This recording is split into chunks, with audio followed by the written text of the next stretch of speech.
எல்லாருக்கும் வணக்கங்க. இன்றைக்கி நான் ஃபீவர் பற்றி ஒரு சில விஷயங்கள் சொல்லலான்னு இருக்கேன். வாங்க வீடியோக்குள்ளே போகலாம். ஃபீவர்லேயே வந்து பல வகை இருக்குங்க. அதாவது வந்து மலேரியா, கால்ரா, டைஃபாய்டு, அப்புறம் கொரோனா, அப்புறம் இந்த மாதிரி வந்து நிறைய வந்து காய்ச்சல் வகைகள் இருக்குது. அதில் வந்து பேசிக்காக நம்ம என்ன பண்ணணுங்கிறத மட்டும்தான் நான் உங்களுக்கு சொல்கிறேன். வாங்க வீடியோக்குள்ளே போகலாம். இப்போது இந்த மாதிரி பெரிய பெரிய ஃபீவர் வகைகள்லாம் இருக்குது இல்லைங்களா, அதெல்லாம் வந்து உங்களுக்கு ரெக்கவர் ஆகிறதுக்கு ரொம்ப டைம் ஆகும்.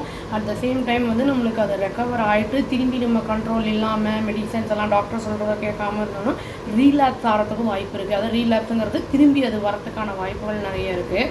இப்போ வந்து யூஸ்வலாக வந்து ஜுரம் அப்படின்னாலே வந்து நம்மளுக்கு ஃபஸ்ட்டு வந்து நம்ம வெளியில் எங்கேயாவது சாப்பிட்றோம், இல்லாட்டி குளிக்கிறோம், கோல்டு பிடிக்கும், இருமல் வரும், அப்புறம் வந்து ஒரு மாதிரி வாயெல்லாம் வந்து தொண்டையெல்லாம் கசக்கும், ஒரு மாதிரி குளிர் ஜுரம் வர மாதிரி இருக்கும், உடம்பெல்லாம் வலிக்கும் நம்மளுக்கு. அதெல்லாம் வந்து பேசிக் சிம்டம்ஸு. இருமல் இருக்கும், ரொம்ப தலையெல்லாம் வலிக்கும், ரொம்ப அன்கம்ஃபர்டபுளாக இருக்கும். அது 98 to 98 அந்த ரேஞ்சில் தான் உங்களுக்கு வந்து இந்த டெம்பரேச்சரே இருக்கணும் நம்மளுக்கு. சப்போஸ் நம்மளுக்கு வந்து அதை விட ஜாஸ்தி இருக்குது, 101, 102லாம் இருக்குது அப்படின்னா வந்து நம்ம உடனே டாக்டரை பார்க்குறது தான் நல்லது. ஏன்னா சில சமயம் நம்ம வந்து சாதாரண மைல்டு ஃபீவர் நினச்சிப்போம், பார்த்தா வந்து அது பெருசாக இருக்கும்.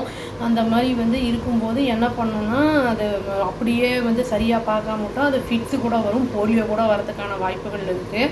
சப்போஸ் நம்மளுக்கு லேசான ஜுரம் இருக்குன்னா அந்த ஹீட்டை குறைக்கிறதுக்கு நம்ம நெத்தியில் வந்து ஈர துணியை வச்சோம்னா அது வந்து அந்த ஹீட்டு வந்து இறங்கும். அதாவது கம்மியாக இருந்தது, லேசான சூடு இருந்ததுன்னா அந்த மாதிரி பண்ணிக்கலாம். நம்ம இல்லை நம்மளுக்கு பயமாக இருக்குன்னா டாக்டரையே போய் பார்த்துறது நல்லது.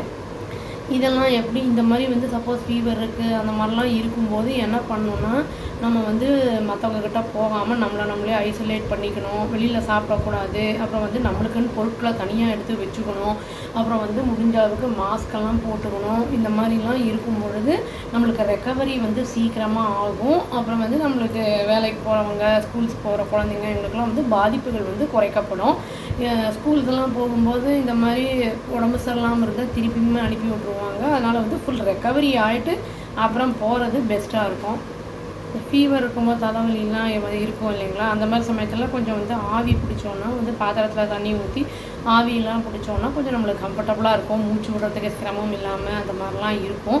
அந்த மாதிரி சமயத்தில் வந்து ஆயில் ஐட்டம்ஸ்லாம் சாப்பிட்றதெல்லாம் ரொம்ப அவாய்ட் பண்ணணும். ஸ்டீம்டு ஃபுட்டு, அதாவது இட்லி, கஞ்சி அந்த மாதிரி வந்து ஆவியில் வேக வச்சது, இடியாப்பம் அந்த மாதிரி சாப்பிட்றதுனா சீக்கிரமாக டைஜஸ்ட் ஆகும். இல்லைனா திரும்பி வந்து இந்த வாமிட்டிங் சென்சேஷன் இருந்துக்கிட்டே இருக்கும், சரியும் ஆகாது நம்மளுக்கு. இது வந்து பேசிக் லைட்டாக ஃபீவர் வர மாதிரி இருக்குது, இல்லை லேசான ஃபீவர் இருக்கிறதுக்கு வந்து ரெக்கவரி டிப்ஸ் தாங்க இது. அவ்வளோதான். Thank you. Please to like, share and subscribe our channel and click the all option and tap the bell icon. Thank you.